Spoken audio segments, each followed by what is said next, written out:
Welcome, ladies and gentlemen. This is Galak Z by 17-Bit Studios. Once again, SHAREfactory has absolutely destroyed my video. Usually erases most of my commentary and all that stuff, so this is like my third time redoing it. We'll see if it sticks this time. If anyone out there works at SHAREfactory and needs some feedback, please contact me. I'd love to give it to you. This game is amazing. Spoiler alert. It's definitely a good review of the game. Some of the basics. This is a roguelike shooter. It is basically a game. Every time you die, you have to start all over again. Now, there's a few exceptions to that. There's a few ways the game is a little more forgiving, we'll say, than a true roguelike. Okay, but there's a vessel in the area for the most part, every time you start over, you're back at square one. And you'll see a little bit about how I evolved my flying here. I'm just kind of getting used to the jet here in the first little bit. But the game's definitely physics-based. If you jet in one direction and stop, the game, you're just going to keep going that way, and you'll have to redirect yourself or come to a full stop by burning both your forward and aft engines at the same time. Takes a lot of getting used to. Fortunately, running into things doesn't do anything, doesn't kill you, doesn't harm you. You just have to worry about the actual enemy projectiles and enemies hitting you. So, pretty physical game as far as the flying goes.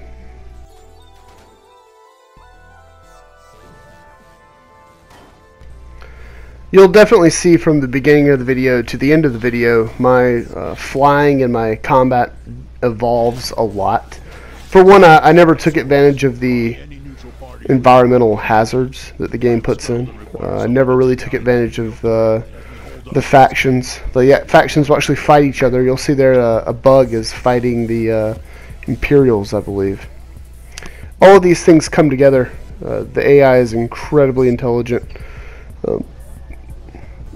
Just like a AAA title, how the AI interacts with each other. This game does the same, if not better, really. Even though it's a simple top-down or whatever kind of shooter you really want to call it. The artificial intelligence is top-notch. You'll see here I'm hitting that flower that grows on asteroids, and the leaves that break off of it slow you down. That's just one of the many types of wildlife and environmental hazards. There's also tanks you can throw into people that explode, or I'm not a pirate. Crash, it's beam. Also, there's electrical hazards that knock their shields down. There's a lot of tactics you can employ. Later on, you can actually knock an enemy into something electrical. When it takes his shield down, throw an explosive at him, just for kind of a one-hit kill kind of thing. You'll see there's one of the larger insects, larger bugs. Now, I didn't know this at the time I was playing it, but I could actually run from this guy, have him chase me into a group of enemies, and he would fight them for me and distract them for me.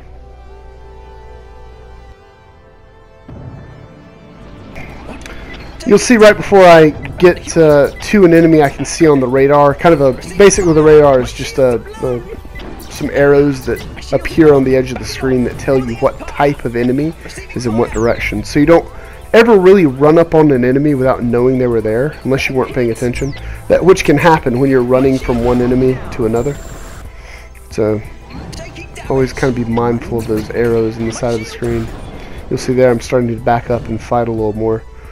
I'll talk about that later, but backing up and fighting is, early on especially, when you first start playing, one of the better strategies to get the hang of. You'll see me practicing it there, actually.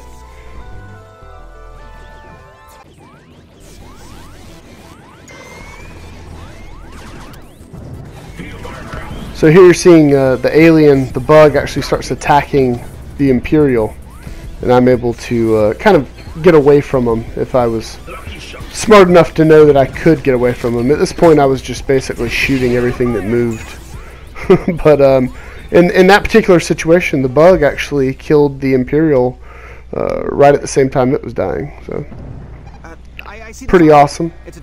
I know I mentioned this probably before, but the environments are all randomly generated every time you play through a mission. Though the objectives may be similar, they're all going to be slightly different in how you have to go about achieving them. Awesome stuff. Of the recovered data from the end. What did we learn? That we may have a rescue.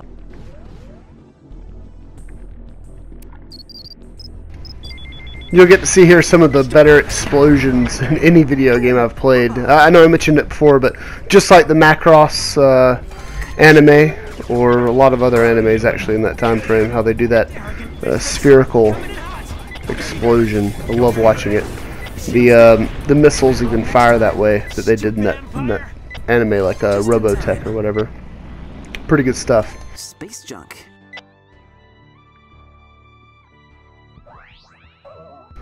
You'll see here I unlock the strafing ability, or the strafing technique or technology.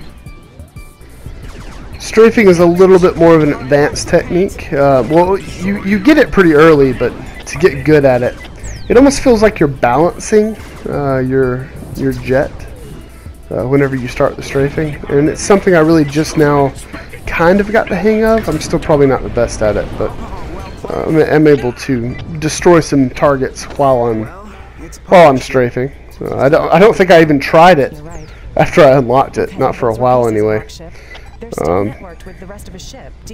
It got me killed a lot more than it saved me early on.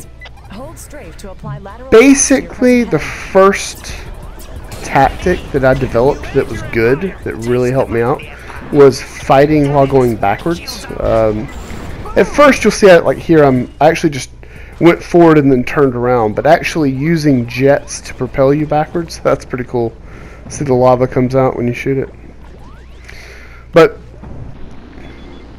flying backwards and fighting is one of the safer strategies. Early on, you're going to use that a lot till you kind of get the hang of the strafing or the juke. You can actually fly towards the enemy and juke over them.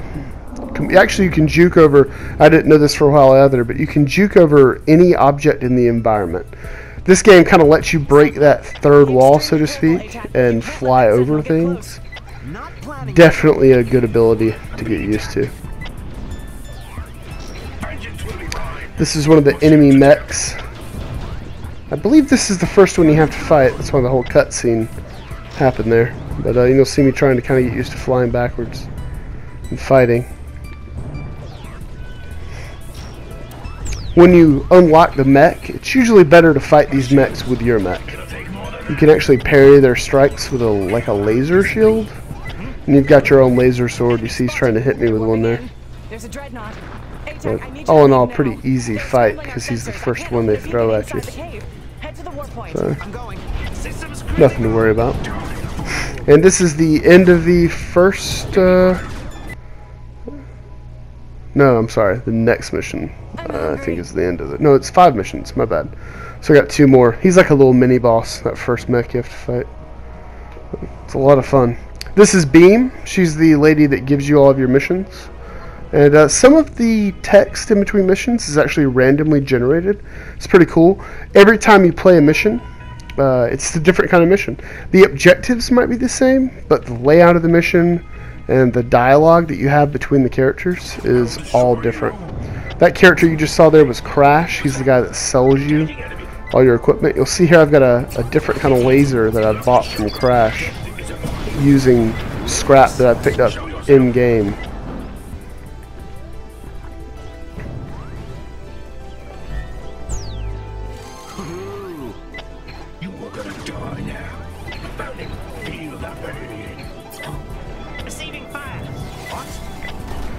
Also, I should mention real fast, not that it relates to this Galak Z video, but I just did some research and found out how to do the live commentary. I know I've been talking about that for a while. My next video, I'm going to try to do all live commentary. I think me and LT Malvernine are going to do some Far Cry gameplay, just to kind of test to get ready for when another co-op game comes out that we're both really into. See you in a few. I'm hoping the Division's good. And I forgot about this earlier, but if you guys haven't checked out Wildlands, Ghost Recon Wildlands, that game looks amazing. That's probably going to be one that I really go into with a lot of my friends. LT Malvernine, LT Gingerbush, and LT HMFIC. We're probably all four going to play that at some point together. But be some good opportunity for some commentary there. Just forgive me if I maybe let a bad word slip. I'll try to keep it PG and try to keep it on point. I'm not sure if I'm going to mix live commentary with just recording it later, but we'll see how it goes. You'll see here I'm fighting the boss of the first chapter. His name is White Tusk. It's one of the space bugs. He just met his demise. Made him look so stupid. So after that, any footage you see, I'm going to have the robot ability unlocked. You'll see how I've even added more powers to those lasers. They're able to bounce off surfaces. Another thing I'll point out, I didn't start the next chapter or the next level with more life. You actually maintain the same life you have Copy that. in every mission. So if you're almost dead at the end of one mission, you're going to be almost dead when the next one starts. You have to find more health, which is very hard, or you have to buy more health from Crash in the game or in between the missions. There is one ability you can unlock that gives you health in between missions without paying for it, but that's pretty hard to get, and also you have to waste an ability slot on that ability. Health isn't that hard to come by. Also, that thing I just bumped into there, that is a like a spark plug in space or whatever. It's just some wires that are kind of attached to a power source. It's the robot. You can pick those up and throw them into people, or even just carry them into people, and they will take down enemy shields, and they'll stun the enemy typically for a moment or two. Just one of the many environmental hazards you can use. You'll see that I just picked up a blue thing. That is a blueprint. You can use those blueprints whenever you get the money for them. They're kind of random, but that's the only thing that carries over after you die, are those blueprints. So it can make your playthroughs a little bit easier if you've unlocked a lot of them. Especially if you get lucky and a very good blueprint is available early in the mission. But you can never tell what he's going to have, so you can't rely on them. You're really just starting every time naked, so to speak. You're going to start with the basic blaster, but you're always going to have the mech after you finish that first chapter anyway. Mech is probably one of the more powerful, consistent weapons you have. Well, anyway, this is a brief overview of Galak Z. I hope you enjoyed it. I know it's not typically what I put on the channel.